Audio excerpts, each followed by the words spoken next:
Bienvenidos. Hoy estamos con uno de los economistas más influyentes y singulares del pensamiento económico contemporáneo. Me refiero a John Cochrane. Él es un investigador senior del Hoover Institute de la Universidad de Stanford, una figura central de la teoría financiera moderna. Durante décadas fue profesor de la Universidad de Chicago, uno de los núcleos históricos del liberalismo económico, donde se formó y desarrolló gran parte de su trayectoria académica. Su enfoque es rigurosamente teórico, promercado, abiertamente anti-keynesiano, defiende modelos basados en expectativas racionales, reglas claras de política económica y un rol muy limitado de la intervención estatal. Es autor de Asset Pricing, un texto referencial mundial que contribuyó de manera decisiva a unificar la teoría del valor financiero en torno al riesgo y las expectativas y los precios de los activos. En los últimos años, su trabajo sobre la teoría fiscal del nivel de precios lo convirtió en una voz clave para representar la inflación, la deuda soberana y los límites fiscales de las democracias contemporáneas. Además, dirige el blog de Grumpy Economist, una de las plataformas más leídas y discutidas en círculos académicos y financieros, y antes de dedicarse a la economía, estudió física, una formación que él mismo reconoce como decisiva en su estudio analítico y en lo personal, apasionado de la aviación, de los aeroplanos, y una afección que refleja su interés por los sistemas complejos, por la ingeniería, por la precisión. En esta entrevista conversamos sobre finanzas, inflación, bancos centrales, dilemas estructurales del orden económico y bastante también sobre Belay. Y comienza así. En su libro Asset Pricing se convirtió ya en un texto de referencia a la teoría financiera mundial. ¿Cómo lo piensa hoy dentro de su propia trayectoria intelectual? Gracias. Fue un esfuerzo maravilloso reunir lo que sabía en ese momento. Como cualquier cosa escrita hace 20 años, ahora sé cómo hacerlo de forma más adecuada. Y el campo de la fijación de activos ha planteado cuestiones muy interesantes que me gustaría discutir si pudiera hacerlo nuevamente. Pero las preguntas, ¿por qué las acciones suben y bajan tanto y por qué los precios de los activos caen durante las recesiones? Creo que son preguntas relevantes y tenía respuestas bastante adecuadas, pero siempre hay margen para mejores. Por eso, invito a los jóvenes a leerlo y a investigar estas preguntas fascinantes. Usted sostiene que los precios financieros condensan información sobre el futuro. ¿Y qué tipo de información entonces cree que los mercados logran procesar mejor y cuáles resultan estructuralmente más opacas? Esa es una buena pregunta. Los mercados son muy efectivos en reunir información. Así que puedes notar, por ejemplo, que los mercados de predicción funcionan bastante bien. Lo sabemos porque observamos los eventos. Ese es el punto de los mercados. Ahora, claro, el chiste dice que los mercados han predicho 9 de las últimas 5 recesiones. A veces también se mueven por razones desconcertantes y eso es lo que lo hace divertido para nosotros los académicos estudiarlos. Pero, como dice el chiste, son lo peor salvo todas las demás alternativas. Son muy buenos, aunque imperfectos. No siempre hay que confiar en ellos. El Scholastic Discount Factor es un concepto central en su obra y que le permitió ver antes que los demás que no estaba claro algo en la teoría financiera. Los datos que aparecieron mientras investigaba esto fueron fascinantes. Imaginemos que los precios son mucho más altos que los dividendos de lo normal. ¿Qué quiere decir? Antes hubiéramos dicho que eso significa que los inversores tienen información de que los dividendos aumentarán en el futuro. Pero la otra posibilidad es que los rendimientos esperados sean más bajos en el futuro. Los precios bajarán. Y algunos trabajos empíricos de muchos de mis colegas descubrieron que, en su mayoría, es que esos precios altos reflejan bajos rendimientos futuros. Existe un gran debate acerca de por qué es así. ¿Es porque el ciclo económico sube y baja incluso en los momentos favorables del propio ciclo? Las personas están dispuestas a asumir riesgos sin grandes recompensas, pero en recesiones las personas evitan el riesgo o el sistema financiero no está en condiciones de asumir riesgo. Esa es mi explicación favorita, pero hemos discutido esa interesante correlación por mucho tiempo. Pero al pensar en los precios, no se trata solo de expectativas de dividendos futuros y cosas así. A menudo ocurre que hay buenas oportunidades disponibles justo cuando todos los demás están asustados, y a veces está un poco caro, si puedo expresarlo de manera coloquial, y todos los demás son optimistas, pero siempre pregúntate, tal vez ellos saben algo que yo no sé. Pero los mercados son fantásticos. Son como un gran mercado de seguros, donde se intercambia quien asume el riesgo. Y algunas personas en ciertos momentos son más aptas para asumirlo, y otras en otros momentos son más aptas. La teoría financiera suele describirse como una disciplina altamente abstracta. Y entonces, ¿qué relación imagina entre la abstracción teórica y la comprensión del mundo económico y real? Bueno, es abstracto, pero tiene una complejidad considerable. Y si uno simplemente dice que es más complicado, entonces es poco probable que llegue a entender realmente algo. Como la fuerza es igual a la masa por la aceleración, también es bastante abstracto, pero es una buena base. Así que creo que es importante entenderlo, llamémoslo simplificado, no abstracto. Bueno, primero hay que entender las cosas simplificadas y luego ir agregando capas de complejidad en la medida en que se pueda, sin que eso termine convirtiéndose simplemente en un relato. Quiero decir, si dices que el mundo real es complicado, terminas contando historias, pero no entiendes lo que sucede. Milton Friedman pensaba que la inflación era un fenómeno esencialmente monetario, mientras que usted piensa que es un fenómeno fiscal. ¿Esto es una evolución natural de su marco o una ruptura conceptual? Un poco de los dos. Amo a Milton Friedman y, ¿sabes? Las cosas también cambian en diferentes momentos y lugares. Friedman enfocó su atención en la oferta monetaria como la causa principal de la inflación. Y a menudo eso es cierto. Pero en el fondo, cuando los gobiernos no tienen suficiente capacidad fiscal, emiten dinero y eso genera inflación. Y así advertí que, especialmente hoy, y dada la forma en que operan los bancos centrales actuales, los problemas fiscales subyacentes son más importantes que las decisiones del Banco Central sobre la oferta monetaria. Y Argentina es, por supuesto, el país más maravilloso del mundo por muchas razones. Pero bueno, por así decirlo, gracias por brindarle al mundo tantos experimentos sobre cómo funciona la inflación. Y se vio que cuando asumió el presidente Milei, la inflación cayó de inmediato. Ahora bien, eso ocurrió porque el Banco Central redujo la compra de deuda del Tesoro y la emisión de dinero asociada, o porque de repente todos entendieron que los déficits fiscales iban a ser corregidos, y se vio que la inflación bajó y también bajaron las tasas de interés. No hubo un periodo de tasas de interés altas ni de endurecimiento monetario para bajar la inflación. Lo cito como una especie de prueba de que los asuntos fiscales subyacentes son en realidad lo más importante para explicar la inflación.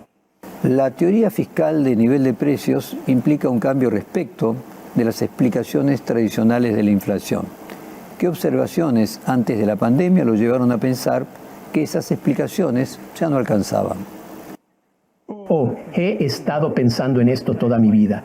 Recuerdo el momento, alrededor de 1982, en que empecé a reflexionar sobre estas cuestiones. Una es solo teoría. Viendo cómo funciona el sistema financiero y monetario, la historia básica del monetarismo no parecía ser cierta. Como podría haber dicho María Antonieta, si no tienen dinero, que usen tarjetas de crédito. Así que, como sabes, tenemos diversas maneras de realizar pagos. Existen muchos activos líquidos. Lo primero que me llamó la atención fue esta fuerte separación entre activos líquidos e ilíquidos no parece sostenerse en la economía. Luego, nuestros bancos centrales fijan las tasas de interés, no fijan la oferta monetaria. Una teoría basada en la oferta monetaria es hermosa, lógicamente muy coherente. Creo que explica muchos otros periodos históricos. Por ejemplo, cuando usábamos monedas de oro. Pero cuando se fijan las tasas de interés y se deja que la oferta monetaria sea la que sea, entonces es obvio que necesitamos una teoría que funcione funcione bajo metas de tasas de interés. Y según mi colega John Taylor, incluso Milton Friedman terminó dándose cuenta más adelante de que se intentó el control de los agregados monetarios y la Fed volvió a fijar las tasas de interés. Tal vez hubiera sido mejor que la Fed continuara apuntando a la cantidad de dinero. Si se fijan tasas de interés, se necesita una teoría que funcione bajo un régimen de tasas de interés. Y eso fue otra de las cosas que me impulsó, junto con los numerosos episodios históricos. La visión de Tom Sargent sobre las hiperinflaciones y la experiencia de Argentina parecen gritar que no se trata solo del Banco Central, sino de los problemas fiscales. Y claro, nuestra reciente inflación en EEU parecía ser la prueba que llegó justo cuando publiqué el libro. Y concretamente en la práctica, ¿no? ¿Cómo se manifiesta una frontera entre una deuda sostenible y una que es insustentable? Ojalá existiera un límite nítido con señales de advertencia, luces encendiéndose y una infracción claramente marcada ahí mismo. Desgraciadamente es un límite débil. ¿Por qué? Las deudas son sostenibles o insostenibles según la gente crea que los gobiernos tienen la capacidad y la voluntad de pagar esas deudas gradualmente a lo largo de décadas. La sostenibilidad también depende de qué tasa de interés te paguen, así que hay que pagar. Hay una gran zona gris cuando hay mucha deuda, en la que la deuda es sostenible con tasas de interés bajas, pero se vuelve insostenible con tasas altas, porque los intereses se van acumulando. Así que, ¿quién sabe qué sucederá? Esa fe en las instituciones es débil. No lo tomes demasiado en serio. Japón parece habérselas arreglado durante mucho tiempo con una relación deuda-PBI de más del 200%. Bien por Japón. Eso no quiere decir que Argentina o EEU puedan hacerlo. Así que veremos cuánto tiempo Japón puede seguir así. En el fondo, la sostenibilidad proviene de la confianza en las instituciones. Más allá de lo que esté ocurriendo hoy en las noticias, tarde o temprano, el Congreso de Estados Unidos reformará el sistema tributario y el gasto y se ocupará de pagar la deuda. Y esa confianza puede evaporarse de manera imprevisible. En muchas economías avanzadas los déficits se volvieron permanentes. ¿En qué momento un déficit deja de ser una herramienta coyuntural y se convierte en un rasgo estructural del Estado? No es permanente porque todos sabemos que no puede durar. Así que es duradero hasta que lleguen los vigilantes de bonos. Creo que esa es la historia. Si bien las tasas de interés bajas hicieron que la deuda fuera mucho más sostenible, antes de la pandemia, Estados Unidos incluso pagaba tasas negativas por su deuda pública. Si eso se mantuviera en el tiempo, podría acumularse mucha deuda. El problema es que esas condiciones no duran para siempre. ¿Y qué relación, profesor, usted encuentra entre déficit fiscal, expectativas sociales, promesas de los políticos en las campañas? Nuestros déficits no son ninguna sorpresa. Tienen dos fuentes. Por un lado está el déficit estructural. No respondí a tu última pregunta, perdón. Hay un déficit estructural, que es cuánto estamos pidiendo prestado aunque la economía esté bien, cuando deberíamos tener pequeños superávits para pagar la deuda. Y eso es impulsado por programas de derechos, principalmente seguridad social, Medicare, ese tipo de programas que no se aprueban cada año. Están en la ley, son difíciles de modificar. Pero además de eso, hay un buen porcentaje del PIB de déficit, donde al menos en Washington es dinero tirado en agujeros negros. Eso interactúa con la gran acumulación de deuda que no provino solo de déficits persistentes, sino también de la respuesta del gobierno a la crisis financiera y a la pandemia, cuando se tomó prestada una cantidad extraordinaria de dinero, parte bien utilizada y gran parte desperdiciada. Así que hay dos problemas. Una es ese déficit estructural, mayormente por prestaciones sociales, un código tributario lleno de agujeros que recauda poco a pesar de altas tasas impositivas y una gran cantidad de gasto superfluo que genera la parte del déficit a largo plazo que necesita ser corregida para poder pagar la deuda. Y segundo, el hábito de enfrentar cada emergencia con ríos de dinero prestado e impreso que tampoco puede continuar. Necesitamos gastar de manera más sabia en crisis y devolverlo suavemente durante décadas después. Usted ha desarrollado el concepto de dominancia fiscal. ¿En qué momento una política fiscal empieza a dominar efectivamente una política monetaria?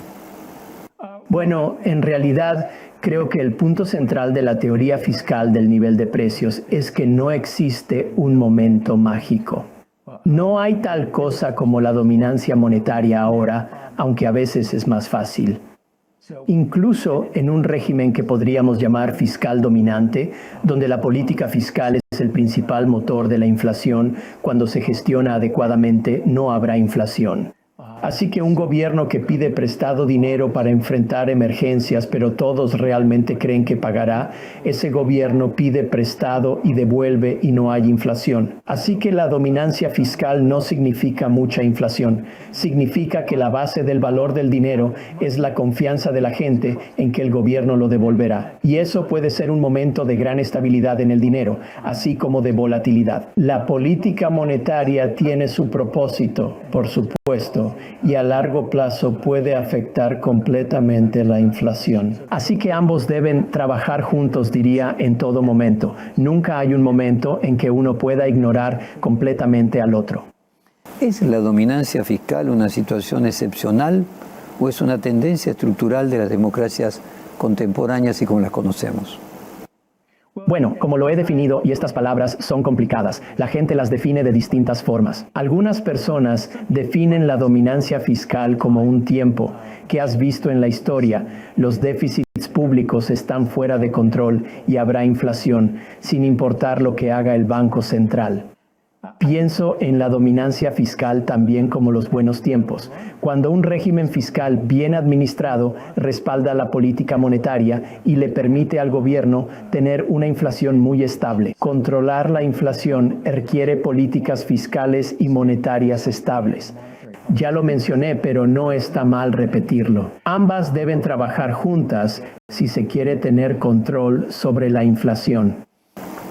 Usted, profesor, dijo que la inflación es una forma de default.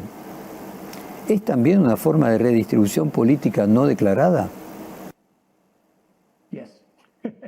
Así es bueno entenderlo. La inflación es una forma en que un gobierno entra en default sobre su deuda interna. No se puede entrar en default sobre la deuda externa pagándola con una moneda de menor valor. Eso implica que el gobierno hace dinero y quienes tenían bonos del Estado pierden dinero o quienes mantenían saldos en efectivo. Así que hay una gran transferencia de dinero de los tenedores de bonos hacia el gobierno.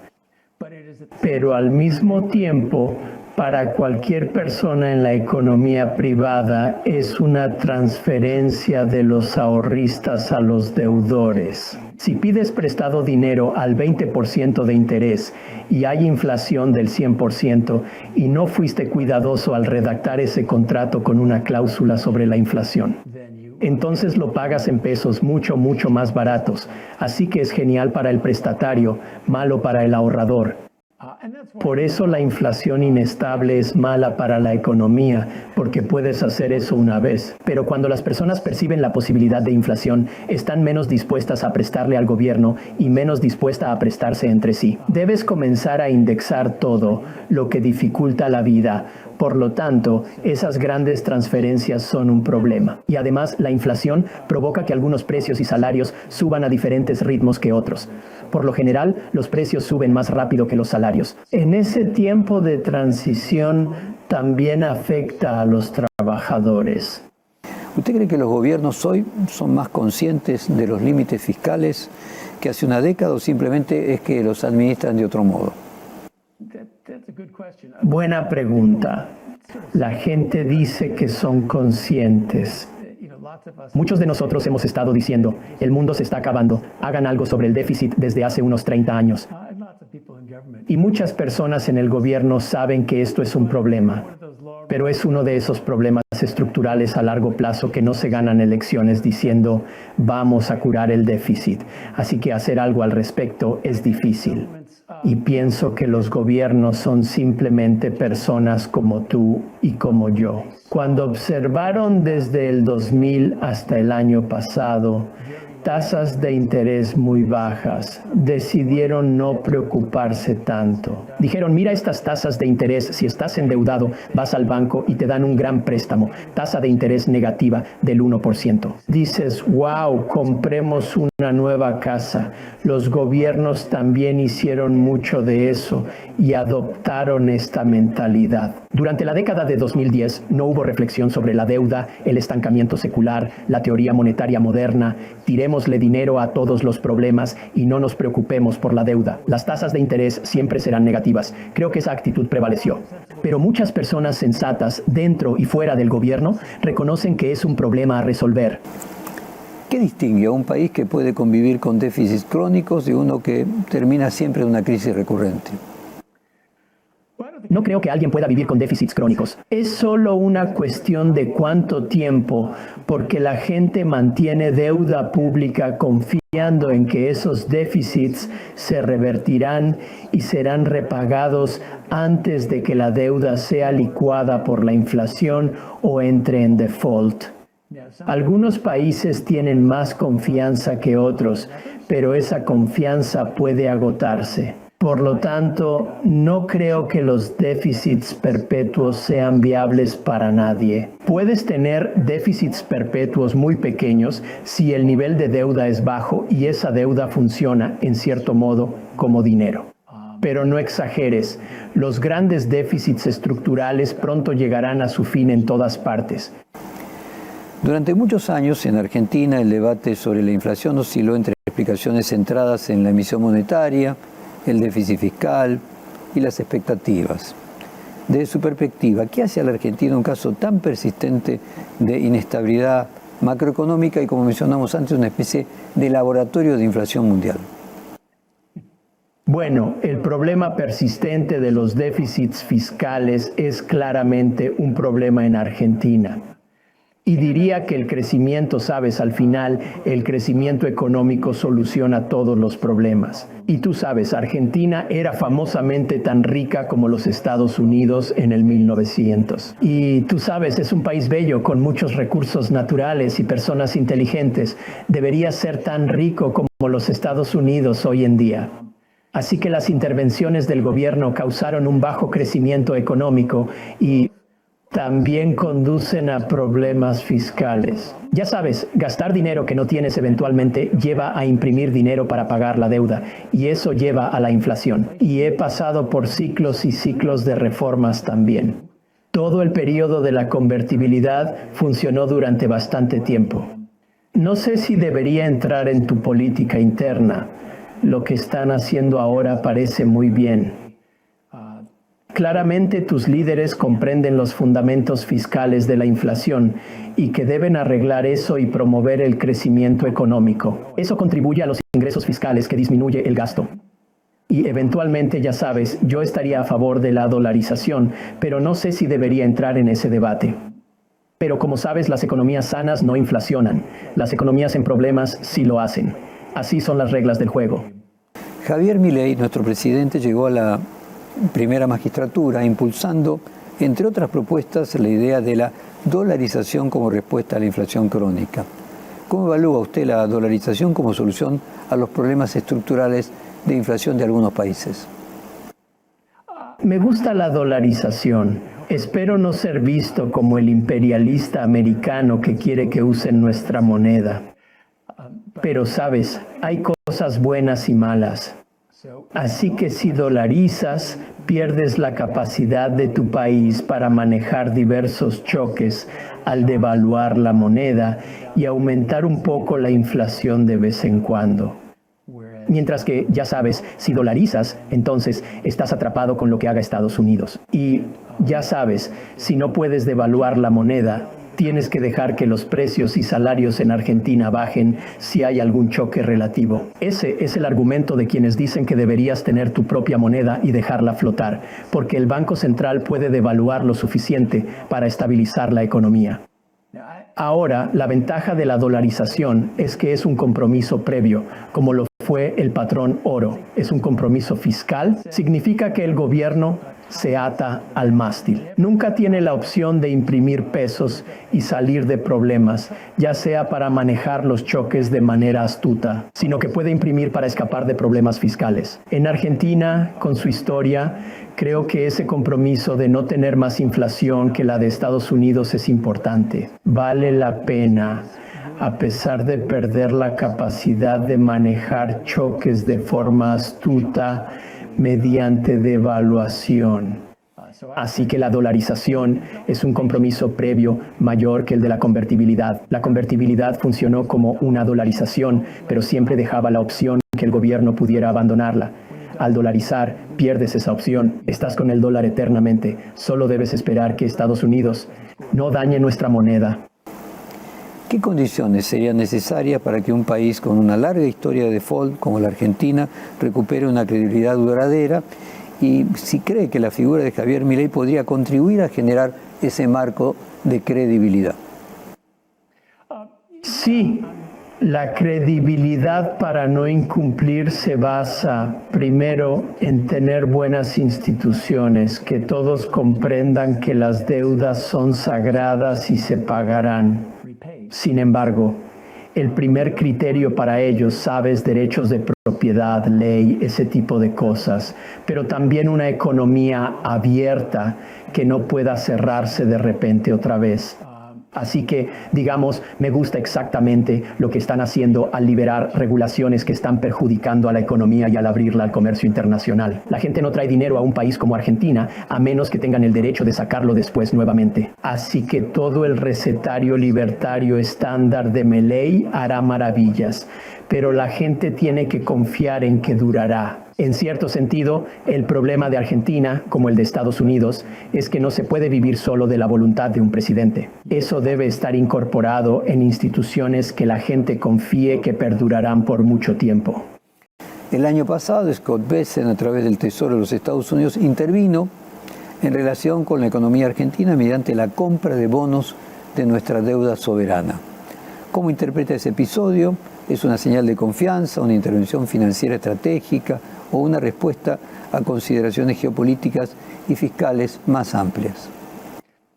Creo que fue ambas cosas y ha sido útil en la posguerra contar con instituciones como el FMI que pueden ayudar a países con dificultades como Argentina, con sus deudas externas, sobre todo cuando las deudas externas son en dólares y, sabes, deben pagarse o incumplirse. Así que lo pondría en esa circunstancia más amplia. Aparte de eso, no sé lo suficiente sobre lo que estaba sucediendo. Quiero decir, ya sabes, gran parte de esto se negoció en secreto. Así que no quiero comentar si eso fue bueno o malo. También soy un buen libertario. No me gusta ver a los gobiernos intervenir en los mercados más de lo que deben, pero a veces es necesario, así que dejémoslo así. Voy a entrar en el capítulo de los bancos centrales, profesor, y le pregunto si los bancos centrales se presentan como actores técnicos, ¿hasta qué punto pueden seguir pensándose al margen de la política? Sí, los bancos centrales, para mantenerse independientes y conservar su poder independiente, deben limitarse en lo que hacen. Porque cuando un banco central entra en la política fiscal, aumentando impuestos o gastando, no puede ser tecnocrático e independiente al recibir dinero de la gente o dárselo a otros. La manera de ser tecnocrático es cumplir con tu mandato limitado y las herramientas limitadas que vienen con ese mandato. Y varios bancos centrales, como el Banco Central Europeo, se han metido en la política climática. El clima puede ser significativo, pero eso no es tarea del Banco Central y es muy político. Y si haces cosas así, no podrás ser independiente por mucho tiempo. La Reserva Federal amplió mucho lo que hacía y gran parte de lo que hizo, creo, se adentra en la política fiscal. Y puedes ver, ya sabes, a la administración deseando mover al Banco Central en una dirección determinada. La respuesta es retornar a un mandato más limitado donde pueda seguir siendo tecnocrático e independiente. Si no lo haces, si los bancos centrales se vuelven una especie de gran planificador macroeconómico, con diversos efectos fiscales y políticos, indicando a los bancos a quién prestar y a quién no, etc. Entonces tendrán que estar bajo un mayor control político, lo que creo que sería una pena. Y finalmente, ¿y hasta qué punto la independencia de un banco central depende de la sustentabilidad fiscal del Estado que lo respalda? Esa es una gran pregunta. Sí. En Estados Unidos, en particular, creo que el país va a parecerse cada vez más a Argentina, a la Argentina no tan buena en el futuro. Pensamos en las tensiones del Banco Central y la administración como tasas de interés más bajas para estimular la economía y reducir el empleo. Pero en realidad creo que en el futuro la atención se centrará en los grandes déficits. La administración quiere que el Banco Central compre su deuda a precios bajos para mantener las tasas de interés bajas, para reducir los costos de interés sobre la deuda. Y eventualmente hacer lo que llevó a Argentina a problemas, imprimir dinero para salir de problemas fiscales. Eso ya se está viendo. La petición del presidente Trump para reducir las tasas de interés la justificó en gran medida diciendo que no quiere pagar intereses tan altos por la deuda. Esto es financiamiento monetario clásico de déficits fiscales. Y ese será el tema, creo, en el futuro en los Estados Unidos. Tanto cuando nuestra deuda regular se convierta en un problema como en la próxima crisis, sabes, la próxima crisis llegará. Como en el año 2020-2021, el gobierno dirá, queremos pedir prestado e imprimir mucho dinero. Queremos que tú, el Banco Central, compres mucho de esta deuda, mantengas las tasas de interés bajas y nos ayudes con este asunto fiscal. Eso es lo que se hace en una guerra. Pero eso afecta a la inflación, como saben bien los argentinos. Y nuestro Banco Central no está listo para una gran pelea sobre la inflación y no es claro, son decisiones políticas. ¿Sabes? Queremos que un Banco Central luche con fuerza cuando el gobierno electo dice que es momento de inflación. Debemos protegernos de una crisis. Así que solo estoy un poco dudando sobre tu pregunta. Esa es la respuesta dura. Esa es la pregunta difícil que se avecina. Y desearía que pensáramos más en ello antes de que la pandemia llegue. El conflicto público entre el presidente Donald Trump y Jerome Powell puso en cuestión la idea de la Reserva Federal ajena a la disputa política. ¿Qué revela este episodio sobre el lugar actual de los bancos centrales en las democracias y no solo en Estados Unidos? Los bancos centrales no son del todo independientes. Nunca lo han sido y no deberían serlo. Los bancos centrales son creados por nuestras legislaturas para el propósito de la legislatura. No nombramos a un, ya sabes, presidente del Banco Central y le decimos, imprime dinero, haz lo que quieras y puedes mantener ese trabajo sin importar lo que hagas. Así no funciona. Tienen un mandato limitado. En los Estados Unidos eso es estabilidad de precios y empleo.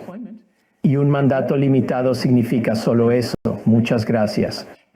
Y deben cumplir eso dentro de sus límites. Pero luego se les renombra de vez en cuando y deben reportar al Congreso. Y el Congreso dice, queremos que hagan esto. Por lo general, el Congreso dice, queremos que gasten más en mi distrito, pero también pueden pedir, queremos más o menos inflación. Así que la independencia que tenemos es un mecanismo de desaceleración, como muchos de los buenos mecanismos del gobierno estadounidense. No se gana una elección con el 51% y se hace lo que se quiere. Se necesita tiempo y un consenso amplio. Así que es un compromiso previo para no inflar rápidamente, pero no es un compromiso previo, digamos, que impida que el gobierno termine imponiendo su visión. Si ganas suficientes elecciones, puedes cambiar a los miembros de la Reserva Federal como en otras agencias y lentamente conseguirás lo que deseas. Esto, por supuesto, ha sido probado. Trump quiere intereses bajos y no quiere esperar. Así que realmente está desafiando los límites tradicionales de la independencia, donde, como bien sabes, te quejas en los diarios, gritas en la pantalla, dices, quisiera tasas de interés bajas, pero no interviene por vías legales, porque las quiere bajas ahora. Paso ahora a las cuestiones de economía global y las políticas arancelarias impulsadas por Donald Trump reabrieron el debate sobre el proteccionismo. ¿Usted las interpreta como un giro estructural de la política comercial norteamericana o más bien como una herramienta de negociación en un intento de reorganizar su propia política? Como un buen libertario, comerciante libre, espero no mezclar demasiado mis esperanzas y mis pronósticos, pero veo que el movimiento hacia los aranceles viene de una persona específica, Donald Trump, y un pequeño grupo de sus asesores. No veo razones económicas que justifiquen renunciar al libre comercio, ni una razón política sólida. Ahora, por supuesto, la política está tomando impulso. Si quieres tener influencia en la administración actual, tienes que decir, ya sabes, estoy a favor de los aranceles y creo que me acabo de quedar sin trabajo. Pero no creo que eso vaya a durar mucho tiempo.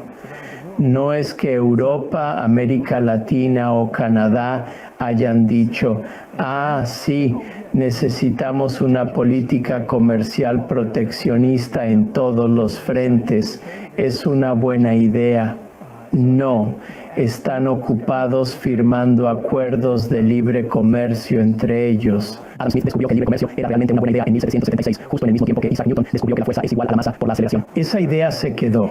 Las ideas sobre el libre comercio han tardado en consolidarse, pero es objetivamente mejor para la prosperidad del mundo. Así que espero que regresemos a un régimen de comercio más libre. No creo que este lo haga. Lo dejaremos así. Profesor, vamos a hacer un corte comercial y volvemos de aquí a un par de minutos.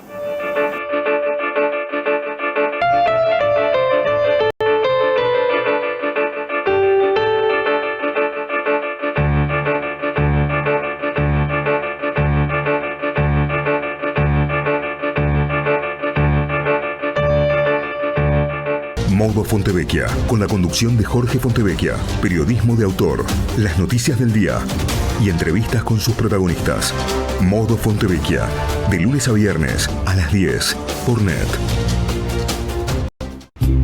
Las casas usan diferentes perfumes. Eligen oler a café en la mañana, a veces a ropa recién lavada y otras a madera. Pero cuando quieren oler a limpio, eligen Prosenex. Sentí el perfume de la limpieza. Prosenex, limpieza que se siente. Nuevas papas Saladix, suena crunchy en el beat. Son las nuevas papas fritas Saladix, se te queda el sabor como graffiti en la street.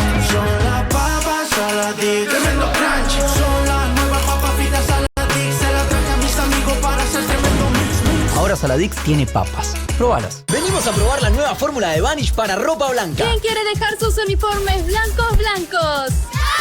La nueva fórmula de Vanish Blanco elimina las manchas y deja los blancos más blancos. ¡Sin refregar! Anímate al desafío, confía en Vanish y olvídate de las manchas.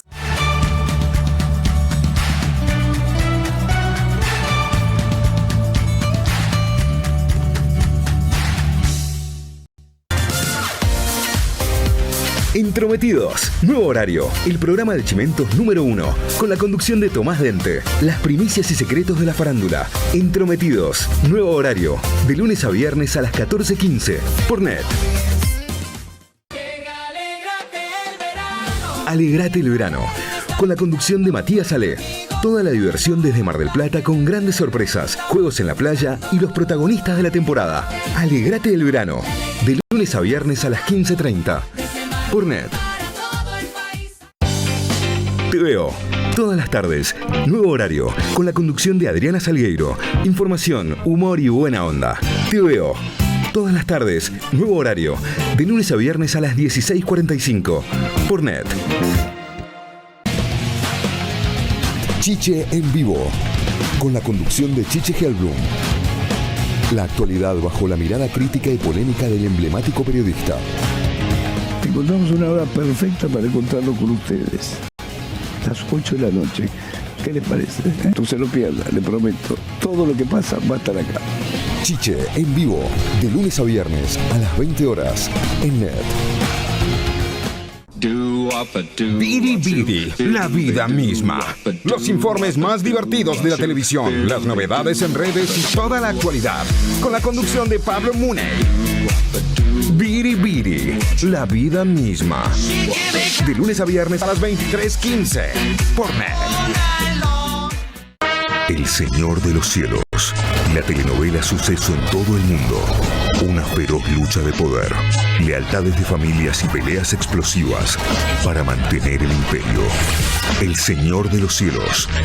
De lunes a viernes a las 22:30 por NET. ¡Viva la libertad, carajo! ¡Viva la libertad, carajo!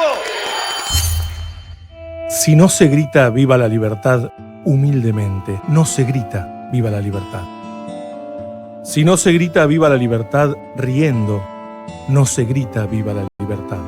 Prepárate porque la vas a pasar mal, porque te voy a pegar un baile morboso. No vas a saber ni dónde estás parado. Si no se grita viva la libertad con amor, no se grita viva la libertad. Al zurdo de mierda no le podés dar ni un milímetro. Ustedes, hijos de los hijos, gritan con desprecio, con rabia, con odio, viva la libertad. Por eso no gritan viva la libertad.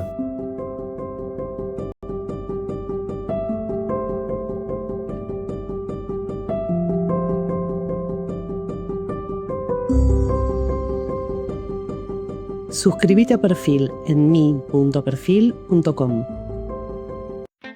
Conectá con el verano y con todo. Pedí la mejor internet de 300 megas con 6 meses de T-Play sin cargo por solo 12.999 pesos. Telecentro, conectando con vos. Qué bien me caen los que viven como si nadie los estuviese mirando. El que no es tímido ni a palos. La que no se queda en el fueguito. El orgulloso de lo suyo. Y las que se animan al show sin autotune. ¿Y vos?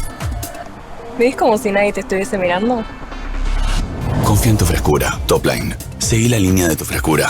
Esta semana en Revista Caras, Marley con Mirko y Milenka en Pinamar. El mar y mis hijos me energizan. El escándalo de la princesa de Noruega. Caso Epstein y un hijo acusado. Chano y su novia en Punta. Fantino y su familia en Monte Hermoso. Todo esto y mucho más en Caras, que ya salió.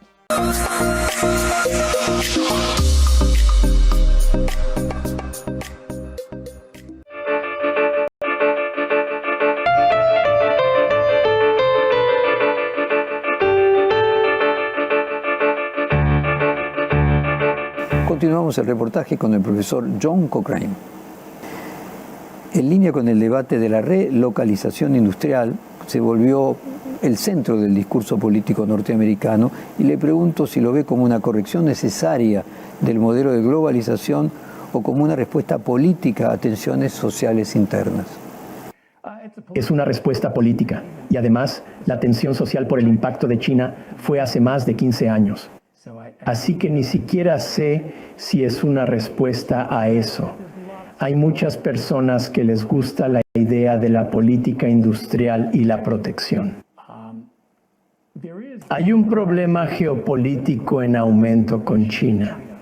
He observado en mis colegas de seguridad nacional una tendencia a restringir la economía y considerarlo como un juego de ajedrez gigante con China, lo que evidentemente debilita la economía y se pierde el juego de ajedrez con China.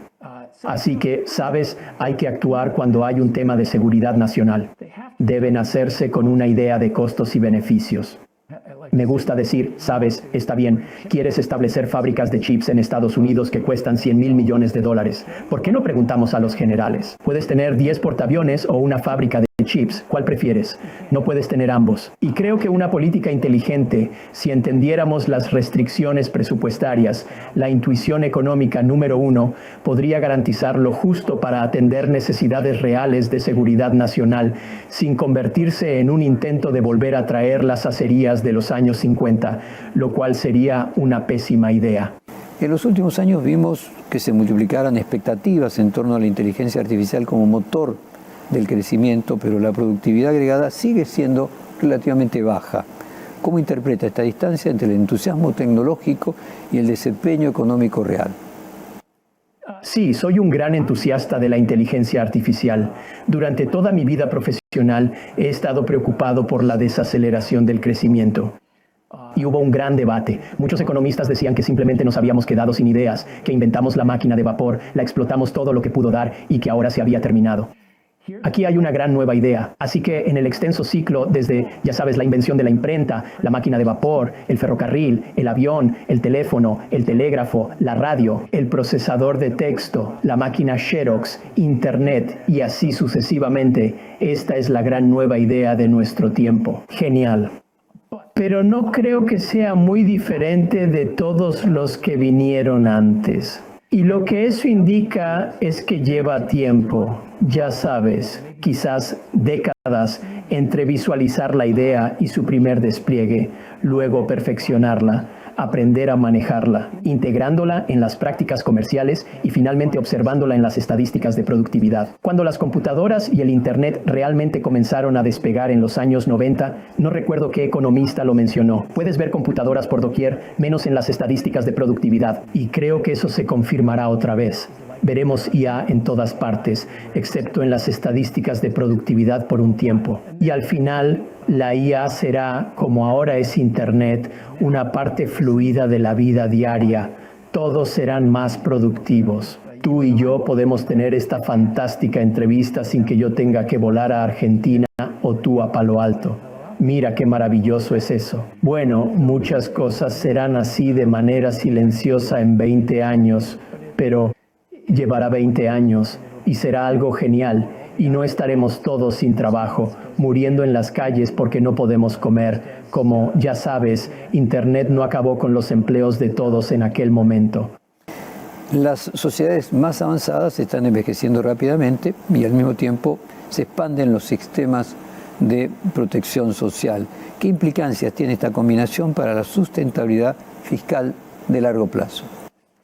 Sí, no solo estamos envejeciendo. Quiero decir, envejecer es algo bueno. Estoy muy feliz. Quiero seguir envejeciendo, pero no tener bebés es el problema. Y es realmente asombroso cómo pasamos, en mi juventud, de la idea de la bomba demográfica a caídas demográficas pronunciadas en muchas sociedades.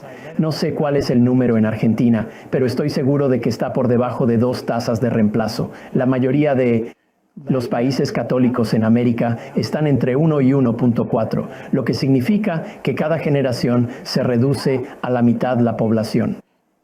Eso es un problema para todo tipo de cosas. No es un problema económico fácil. Tengo soluciones económicas sencillas para casi todo. Eliminar regulaciones, bajar impuestos, pero no para la cuestión de la fertilidad. Así que ese es el problema fundamental, pienso. Ahora señalas una de sus muchas ramificaciones.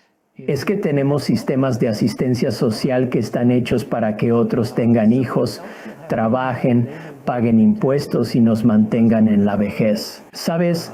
Antes, hace siglos, tenías hijos para cuidar de ti en la vejez. Ahora se supone que otros deben tener bebés. Se supone que deben trabajar, pagar impuestos y cubrir tu seguro de vejez. Y si no tienen bebés, enfrentamos problemas. Por lo tanto, los sistemas de seguro social tendrán que ser menos generosos. Esa es la conclusión.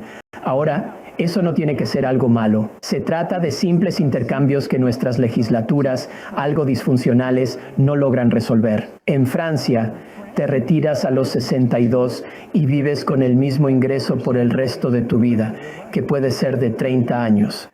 Podría seguir. La maravilla de envejecer es que podemos seguir trabajando. No se trata de forzar a la gente, sino de darles la oportunidad de trabajar. No les quites su dinero, no les cobres impuestos si quieren seguir trabajando en la tercera edad. Así que sí creo que, corrigiendo la estructura de los programas, avanzando hacia el ahorro privado, eliminando los enormes desincentivos a trabajar a medida que uno envejece y reformando el sistema de salud, para que no sea absurdamente caro, se puede hacer. No es algo que automáticamente llevará nuestra economía a la asistencia fiscal, pero esas reformas simples y directas deben ocurrir. 2 preguntas que tienen que ver con la sustentabilidad fiscal a largo plazo. Uno, el costo de la transición energética. El otro, el aumento del gasto militar por los conflictos prolongados, principalmente en países como Europa. Sí, el gasto militar, el mundo se ha despertado y démosle algo de crédito al presidente Trump por despertarnos, especialmente a Europa. Aunque creo que los rusos merecen algo de crédito por hacer que Europa reconozca su necesidad de incrementar el gasto militar. Claro, es sencillo gastar mucho dinero sin recibir nada a cambio. Ojalá nos enfocáramos más en lo que estamos comprando que en cuánto gastamos. Nuestros gobiernos son expertos en llamarlo gasto militar y luego desperdiciarlo. Pero los ejércitos son baratos. En cuanto al gasto militar, hablamos de un 2 a un 3% del PIB, mientras que el gasto social en la mayoría de los países es del 40 al 50% del PIB. Así que el gasto militar realmente no es tan caro en las economías actuales en comparación con el gran problema del gasto social. Reducís algo de ese gasto que representa el 40% del PBI al 39% y de repente duplicaste el gasto militar. Es importante hacerlo de manera efectiva. Y espero que nuestros países lo hagan y también mantengan la paz. Espero que no terminemos en una gran guerra. Hablaste de la transición energética. El mundo empieza a darse cuenta de que no es prudente reducir el PBI un 1% hoy para aumentarlo apenas una décima de punto dentro de 100 años, que es lo que implican muchas políticas climáticas.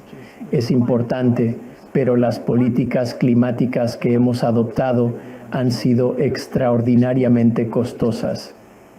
Estamos invirtiendo trillones de dólares en cosas que no contribuyen al clima en nada.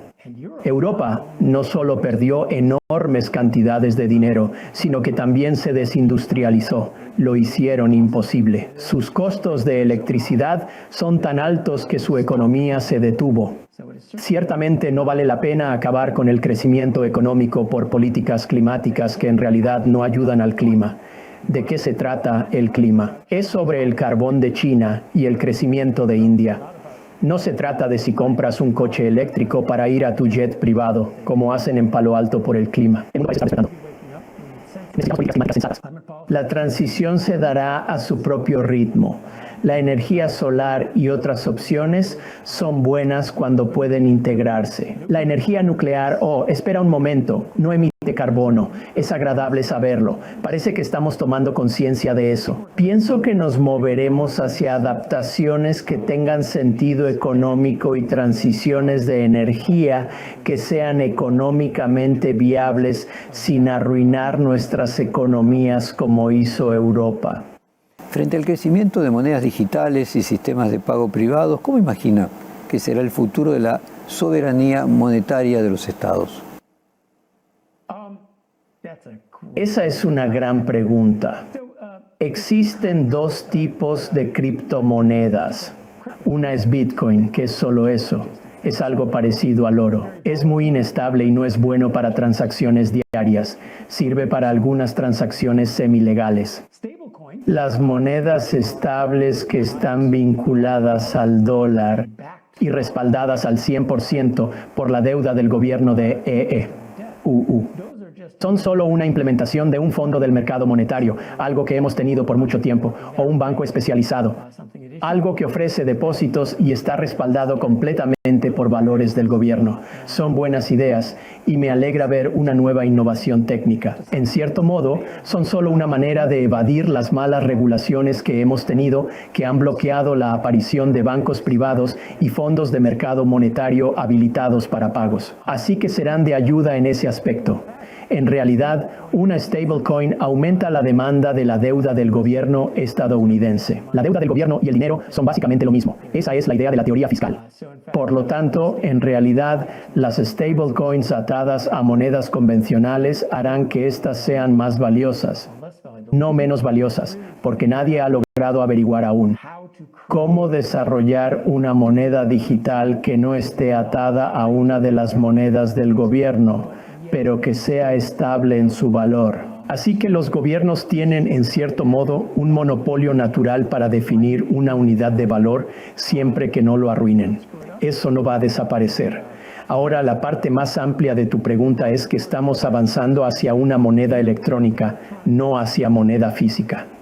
Y si eso es en forma de tokens en cripto, o si se trata de los tipos de tarjetas de crédito y Apple Pay que todos usamos ahora. El dinero electrónico que paga intereses es algo maravilloso y esperamos usar cada vez más, pero esto genera algunas preocupaciones reales sobre la privacidad. Sé que todavía hay mucho dinero en efectivo escondido en los colchones argentinos. Eso es bueno para el fisco, pero es muy peligroso para las libertades civiles y políticas que no se pueda comprar ni vender nada sin dejar algún tipo de rastro. Así que nuestras sociedades van a tener que encontrar un equilibrio frente a eso. ¿Y qué nos dice el aumento del valor del oro, del futuro del dólar como moneda mundial? Sí, el oro. Yo veo el oro como algo que solo compran las personas que están realmente preocupadas por la inflación y por el colapso de las monedas nacionales, algo que podría ocurrir. Sabes, nosotros en Estados Unidos, tú en Argentina tienen una historia rica, así que sabes que pueden pasar cosas malas. En EEU, a menudo olvidamos que aquí también pueden suceder cosas malas. Entonces, ¿quién compra oro? Personas que estaban preocupadas por la inflación descontrolada y personas que temen un colapso total, un incumplimiento de la deuda del gobierno de EEU y un fracaso del sistema financiero, o hasta cierto punto, sabes, si lo compran y lo esconden. Hay quienes están preocupados por la extorsión y la tributación de toda la riqueza que se puede ver. Esos son eventos con baja probabilidad, así que bueno. Las personas que se preocupan por eso, cuanto más lo hacen, el precio sube. Cuando se preocupan menos, el precio baja. Así que lo veo como una especie de seguro extremo contra un colapso del sistema financiero. Algo que casi nunca se usa, pero cuya demanda transmite información importante. Si el precio sube, significa que están más preocupados. Si baja, están menos preocupados. Última pregunta, profesor. En su libro Crisis Cycle, Challenge, Evolution and Future of the Euro, usted hizo una serie de observaciones y críticas. Me gustaría saber, en el marco del acuerdo entre el Mercosur y la Unión Europea, ¿se imagina posible o saludable una especie de unión monetaria en Sudamérica y especialmente en el Mercosur? Claro, sí. Me gustaría ver mi propia visión sobre las áreas óptimas de moneda, que son mucho más grandes. El mundo debería usar el metro. No hay razón para que algunos usen el metro y otros el pie. El metro debería ser el estándar en París y todos deberíamos usar las mismas unidades. Y me gusta la idea de contar con un estándar común de valor. Ahí admito que vuelvo a ese viejo argumento de preferir devaluar la moneda antes que permitir que los precios y los salarios bajen cuando hay un shock internacional. Considero que eso es menos importante que los compromisos previos, la estabilidad y la facilidad para hacer negocios con un estándar común de valor, como el que proporciona una moneda común. Una moneda común latinoamericana. Si no quieren dolarizarse, ahí está el dólar estadounidense. Todos son bienvenidos a sumarse, es una linda fiesta. ¿Por qué no una moneda americana? Pero no es que una moneda latinoamericana no pudiera funcionar bien. Pero como mi libro sobre el euro, hay que estructurarlo bien. Y una moneda común entre muchos países diferentes tiene que enfrentar el problema. ¿Qué pasa con el default soberano? Y este es el problema central que el euro intentó enfrentar y no lo logró y ahora está en problemas. Así que si hay una moneda latinoamericana y, saben, Bolivia se endeuda demasiado y no puede cumplir con sus deudas, ¿dejarás que Bolivia no pague? ¿O dirá el Banco Central Latinoamericano, oh no, veo disfunción y fragmentación en los mercados de bonos? Tengo que parar esto y hacer dinero para salvar a Bolivia o a los acreedores de Bolivia que son salvados. Ese es el problema clave. Y si deseas tener una moneda común en Latinoamérica, debes enfrentar que ahora los países deben entrar en default como lo hacen las empresas. Si una empresa no puede pagar sus cuentas, no abandona la moneda, simplemente no paga sus deudas, lo que implica que los bancos deben reconocer que la deuda soberana es riesgosa. En Argentina no es difícil entender que la deuda soberana es riesgosa, pero para los reguladores europeos es complicado decir que la deuda soberana puede ser incumplida y es arriesgada. Así que ese es tu desafío y ya sabes, buena suerte enfrentándolo. Profesor John Cochrane, realmente disfrutamos mucho esta hora y variada conversación sobre economía. Muchísimas gracias por su tiempo. Y gracias. Debo mencionar que este es el mejor conjunto de preguntas que he tenido en una entrevista. Estoy feliz de haberlo hecho y buena suerte. Thank you very much. It was a pleasure.